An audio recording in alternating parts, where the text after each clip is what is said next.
na nag-request ang World Health Organization sa China upang magbigay ng mas detalyadong impormasyon ukol sa tumataas na kaso ng respiratory illnesses at napaulat na mga kaso ng pneumonia sa mga bata.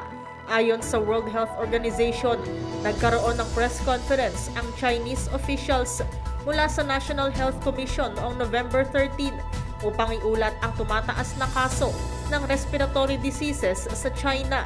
Sinabi niya ng Chinese officials na ito'y dahil sa pagluluwag nila sa COVID-19 restrictions at pag-ikot ng pathogens gaya ng influenza, Mycoplasma pneumoniae, isang bakterya na nakakaapekto sa mga bata, at ang virus na nagdudulot ng COVID-19 at marami pang iba. Iginiit ng mga otoridad sa China na kailangan ng mas pinaigting na surveillance sa healthcare facilities at sa mga komunidad upang mabantayan ang publiko. Habang nangangalap ng impormasyon, inirekomenda naman ng WHO sa mga Chinese na magpabakuna, lumayo sa mga taong may sakit, manatili sa bahay kung may sakit, magpa-test kung kinakailangan, magsuot ng face mask, maghugas ng kamay at iba pa upang makaiwas sa sakit.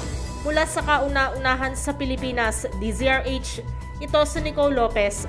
Tuloy-tuloy sa pagbabalita, tuloy-tuloy sa serbisyo, sama-sama tayo Pilipino.